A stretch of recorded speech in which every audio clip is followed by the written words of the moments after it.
हाँ जी, welcome back to my YouTube channel. मैं शमशेर ते साਰਿਆਂ ਨੂੰ ਸਭ ਤੋਂ ਪਹਿਲਾਂ 15 ਅਗਸਤ ਦੀਆਂ ਬਹੁਤ ਵਧਾਈਆਂ, ਕਿਉਂਕਿ ਆਪਣੇ ਲਈ 15 ਅਗਸਤ ਆਜ਼ਾਦੀ ਲਈ ਬਹੁਤ ਮਾਇਨੇ ਰੱਖਦਾ ਵਾ। ਤੇ ਚਲੋ ਜੀ, ਅੱਜ ਦੀ ਰਿਐਕਸ਼ਨ ਵੀਡੀਓ 15 ਅਗਸਤ ਨੂੰ ਡੈਡੀਕੇਟ ਕਰਦਿਆਂ ਹੋਇਆਂ ਤਾਂ ਦੇਖਦੇ ਹਾਂ ਕਿ ਆਪਾਂ 15 ਅਗਸਤ ਕਿੱਦਾਂ ਮਨਾਉਣਾ ਸਟਾਰਟ ਕੀਤਾ ਸੀ, ਕਦੋਂ ਤੋਂ ਸਾਡਾ 15 ਅਗਸਤ ਸਟਾਰਟ ਹੋਇਆ ਸੀਗਾ।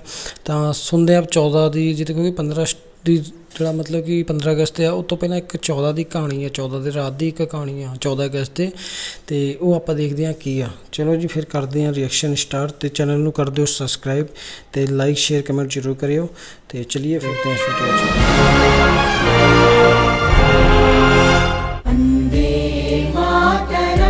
आज हम आपके सामने लाने जा रहे हैं 14 अगस्त की रात का वो सच जिसे हर भारतीय जानना चाहेगा। सही बात है। वो रात जिसने हिंदुस्तान का इतिहास, भूगोल, भविष्य और सोच को बदल दिया। वो रात थी आजादी की रात। आज़ादी की रात। दिल्ली में 14 अगस्त की शाम से ही जोरदार बारिश हो रही थी। रात 9 बजते बजते रायसीना हिल्स पर करीब 5 लाख लोगों का हुजूम जमा हुआ था। बाप रे। बारिश 5 अब भी जारी थी। रात को करीब 10 बजे सरदार पटेल, जवाहरलाल नेहरू, डॉक्टर राजेंद्र प्रसाद और माउंटबेटन वाइसरॉय हाउस पहुंचे। 14 अगस्त 1947 की रात 12 बजने में कुछ ही मिनट बाकी थे, तब पंडित जवाहरलाल नेहरू ने 2 लाइनें कहकर अपना प्रवचन शुरू किया।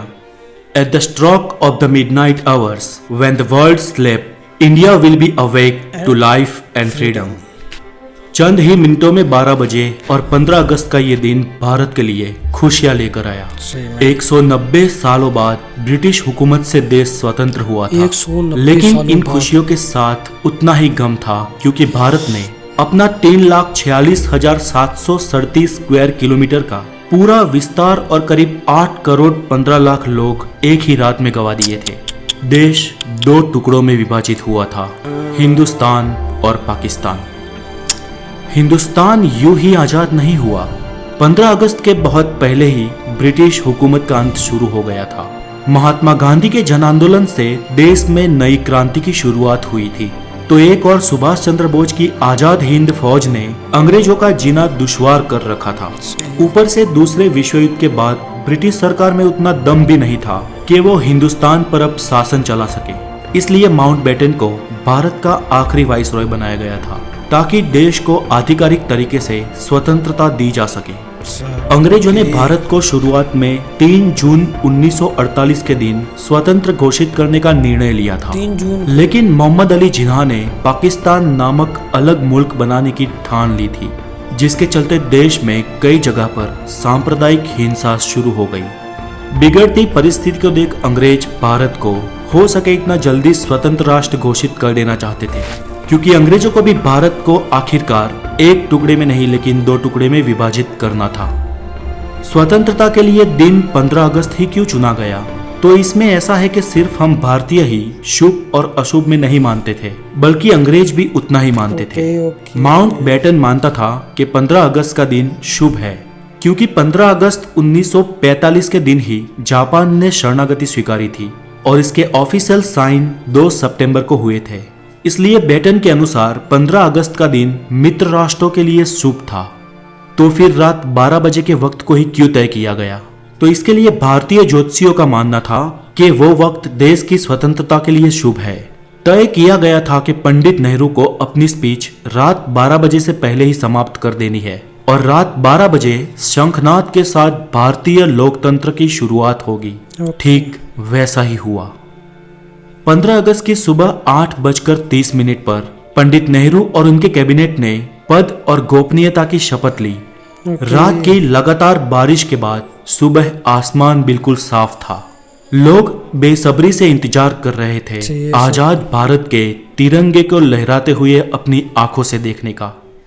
देश के तिरंगे को सबसे पहले जवाहरलाल नेहरू ने रात को 12 बजे ही पार्लियामेंट सेंट्रल हॉल में लहराया था और दूसरी बार सुबह 8:30 पर भव्य राष्ट्रध्वज को जनता के सामने ब्रिटिश राष्ट्रध्वज को उतारकर लहराया गया।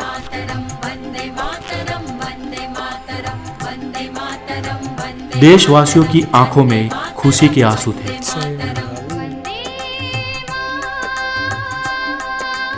आजादी के बाद 15 अगस्त के दिन ही एक साथ अंग्रेजों ने देश को नहीं छोड़ा, आजाद भारत के कुछ आला अफसर भी कुछ समय तक अंग्रेज ही रहे। 1500 ब्रिटिश सैनिकों की पहली टीम 17 अगस्त 1947 के दिन अपने देश रवाना हुई, तो आखिरी टीम 27 अगस्त 1948 के दिन निकली।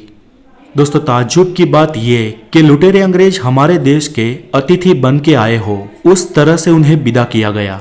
उनकी आखिरी फौज ने जब मुंबई के बंदरगाह से विदाई ली, तब जॉर्ज पंचम को विदाई देने वाला गीत बैंड बाजा के साथ बजाया गया। आजादी से 190 साल पहले भी अमीर चंद और मीर जाफर ने रॉबर्ट क्लाइव का ऐसे ही सम्मान के साथ स्वागत किया था। और फिर क्या हुआ? प्लासी का युद्ध और 190 साल की परतंत्रता। फिर भी हम भारतीय नहीं सुधरे। अतिथि देवो भव के सूत्र को हमने आज भी नहीं छोड़ा, फिर वो अतिथि वाकई देवतुल्य हो या हमें लूटने आया हो।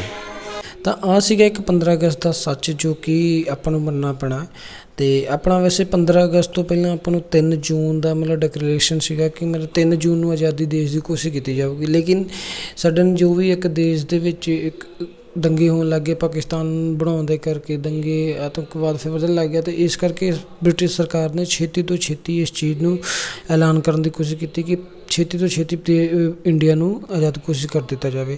ਤਾਂ ਫਿਰ ਉਹਨਾਂ ਨੇ ਉਹੀ ਜਿੱਦਾਂ ਕਿ 3 ਜੂਨ ਤੋਂ ਉਹਨਾਂ ਨੇ ਸਡਨ ਫਿਰ 15 ਅਗਸਤ ਨੂੰ ਫਾਈਨਲ ਕੀਤਾ ਕਿ ਹਾਂ 15 ਅਗਸਤ ਨੂੰ ਹੀ ਆਪਾਂ ਇੰਡੀਆ ਨੂੰ ਕੋਸ਼ਿਸ਼ ਕਰ ਦੇਣਾ, ਕਿਉਂਕਿ ਫਿਰ ਉਹਨਾਂ ਨੇ 15 ਅਗਸਤ ਇਸ ਕਰਕੇ ਦੱਸਿਆ ਕਿ 15 ਅਗਸਤ ਨੂੰ ਜਾਪਾਨ ਨੇ ਆਪਣੀ ਮਤਲਬ ਝੁਕੇ ਸੀਗੇ ਅੱਗੇ, ਆਪਣੀ ਸੈਨਾ ਉਹਨਾਂ ਨੇ ਝੁਕਾਈ ਸੀਗੀ, ਤਾਂ ਇਸ ਕਰਕੇ ਉਹਨਾਂ ਨੇ ਉਹ ਦਿਨ ਨੂੰ ਸ਼ੁਭ ਮੰਨਿਆ। ਤਾਂ ਫਿਰ ਰਾਤ ਦੇ 12 ਵਜੇ ਪਾਰਲੀਮੈਂਟ ਦੇ ਵਿੱਚ ਉਹਨਾਂ ਨੇ ਸਭ ਤੋਂ ਪਹਿਲਾਂ ਝੰਡਾ ਚੜ੍ਹਾਇਆ, ਅਤੇ ਫਿਰ ਸਵੇਰੇ 8:15 ਵਜੇ ਦੇ ਲਾਗੇ ਬੰਨੇ ਫਿਰ ਸਵੇਰੇ ਦੇਸ਼ ਦੇ ਪੂਰੀ ਜਨਤਾ ਦੇ ਸਾਹਮਣੇ ਬ੍ਰਿਟਿਸ਼ ਸਰਕਾਰ ਦੇ ਝੰਡੇ ਨੂੰ ਲਾ ਕੇ ਇੰਡੀਆ ਦਾ ਝੰਡਾ ਲਹਿਰਾਇਆ।